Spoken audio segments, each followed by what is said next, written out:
Hey everybody, today we're taking a look at Ghost 1.0, which is a metroidvania that comes to us from at Unepic Fran, is what it says here.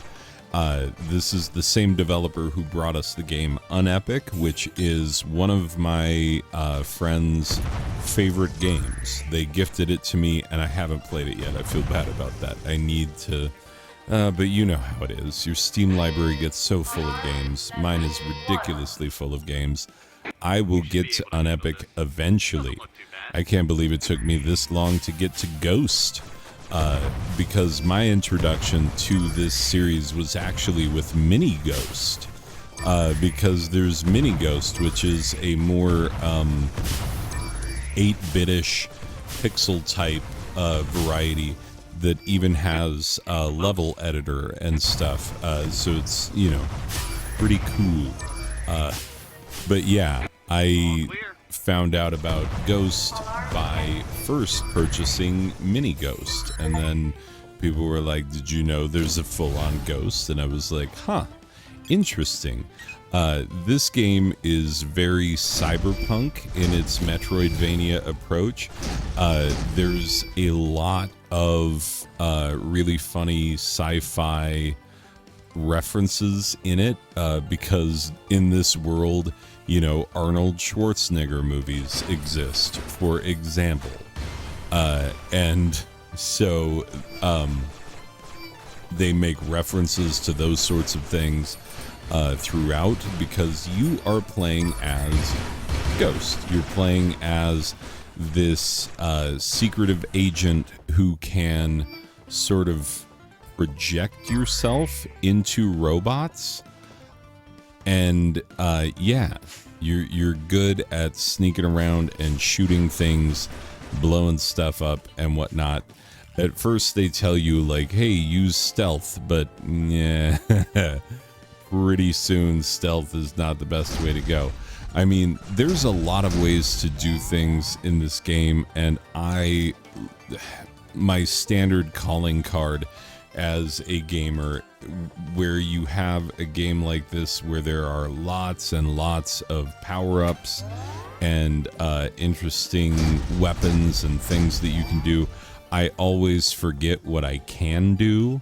I forget when I can project into another robot or not, because that is a power that you have.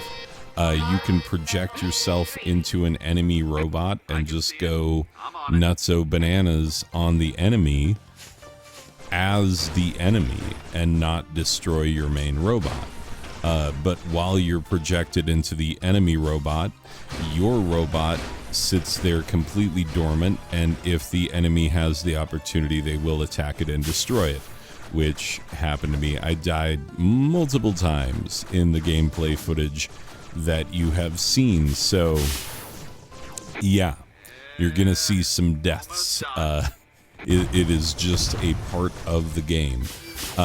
So there's a little bit of... You have two options when it comes to the gameplay.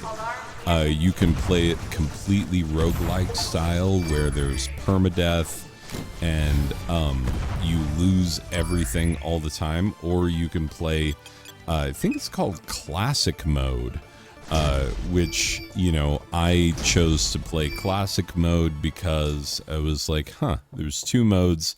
One of them is classic. Let's go with the classic one first. And so that's what I went with. And so in the classic mode, what you can do, there are save rooms, and in these save rooms, they're actually 3D printers. And so you scan your ghost robot body, and that will save everything. That will save all of your weapons, all of the cool stuff that you got. Now, I made a terrible mistake in that I was like, oh, I'm sure I'll find another save room soon, after I got my first cool weapon upgrade, which was that I got a shotgun. I have no footage of me with the shotgun, unfortunately, because I was just playing around before I actually captured this footage. And so if I'm dying a lot, that's because my character was supposed to have a shotgun at this point, but no longer does because I didn't go back and 3D print myself with a shotgun. And so now not only do I not have a shotgun, but I don't have the money that it takes to go and buy one. So, you know, it's a whole problem. And actually the money, you collect these cubes, and they actually, it's an interesting thing because everything is technically free, except for you have to sort of pay with these cubes that you collect throughout the levels. And those cubes, they even make the reference that, like, is that Energon? Because they're energy cubes. That's what it is. So the story of the game is really interesting as well. You know, you are the secret agent. You sneak aboard the Nakamura space station, which, yeah, that feels like a reference. And you are trying to steal their AI algorithm for their robots, because they just came out with this new robot that is being shipped out to homes all over the earth. And this new robot is, to a lot of people, almost indistinguishable from a human. They are made to serve, which obviously in sci-fi that always goes well. Oh, these robots, they're just made to serve. They will serve us faithfully forever. Yeah, bet. So yeah, that's the premise of the game. And it's done really, really well. Like, they develop the characters really well, because you have a two-man team, fat, nerdy white guy and a cool black guy who's always making fun of the fat, nerdy white guy. You know, seems about right, I guess. Anyway, and they are guiding you through the missions. At various points, you'll go into a room and it will tell you what the alarm level of that room is if you trip the alarm. If you choose, because you can choose whether or not you're going to trip the alarm. The alarm will always be around a console, which if you activate the console, you'll get a whole bunch of those Energon cubes, which is awesome for money. And so, yeah, you can buy better upgrades and equipment, but you have to first survive the onslaught of enemies that come into the room when you trip that alarm. And once you trip the alarm, the guys on the other side are going to try and help you. They will turn off the alarm, but what that means is that you have to just stay alive until they can manage to turn it off.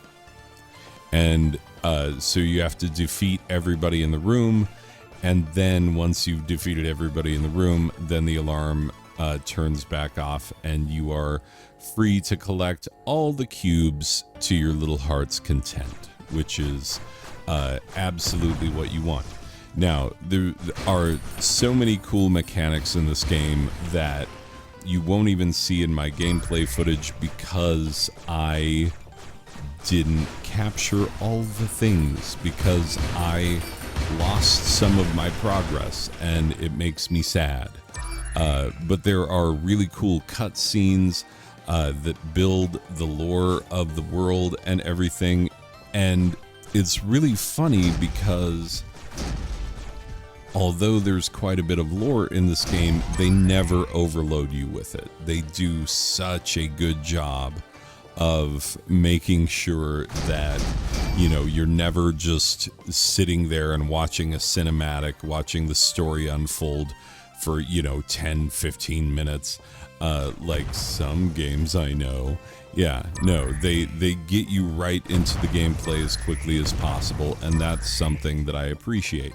Now, you do end up using just about every single button on your joystick, which means that I keep forgetting which button does what. because I am not amazing at this. I never claim to be. I just claim to like video games. I don't claim to be awesome at them. And so, yeah, I'm not particularly awesome at Ghost 1.0, but I enjoy it. I enjoy it a whole lot. It is super much fun.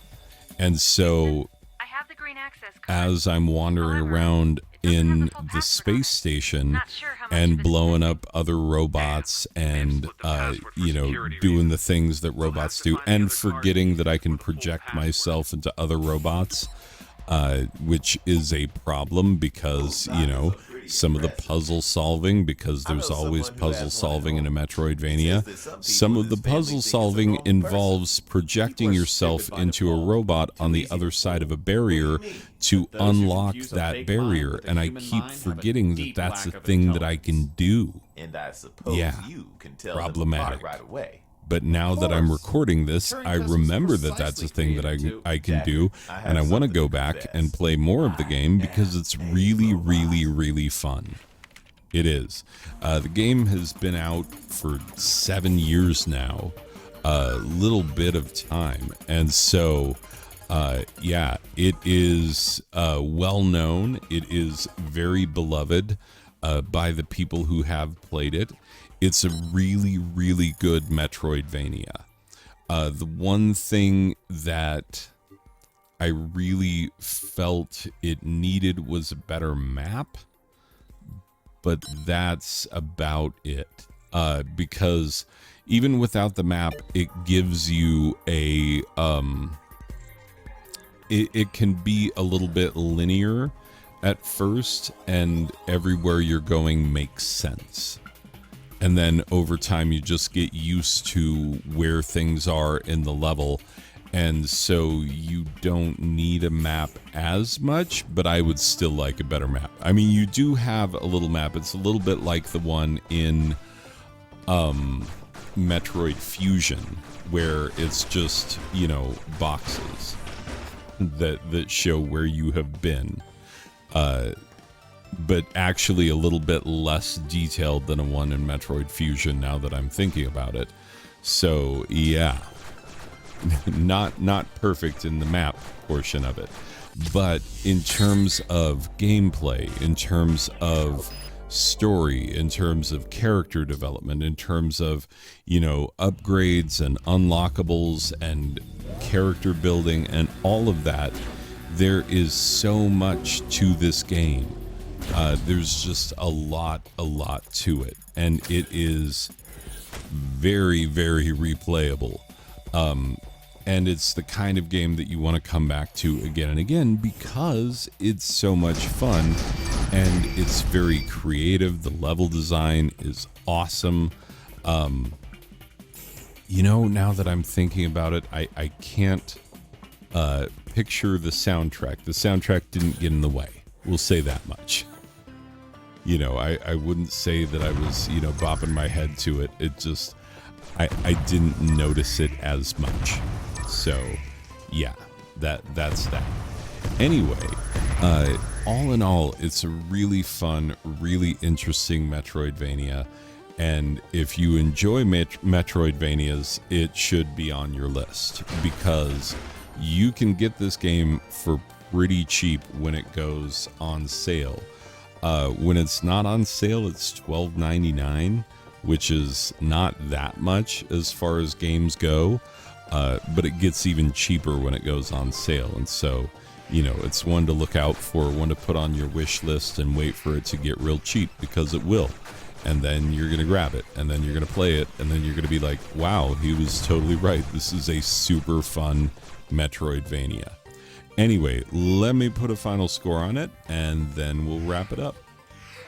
Okay, final score for Ghost 1.0. We are going 8 out of a possible 10 Metroid Fusion Samuses.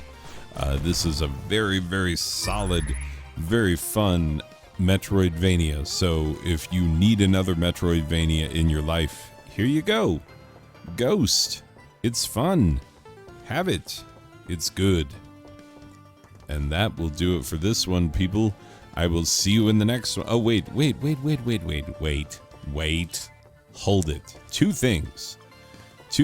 Number one, the reason this video is getting posted late is because we moved into our new house and it took a little while for the cable company to come out and hook up our internet.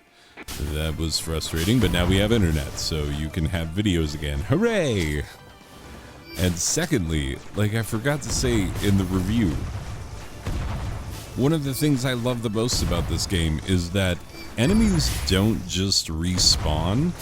Little robot dudes come out and rebuild all of the enemies that you killed. Well, at least the laser turrets and things like that.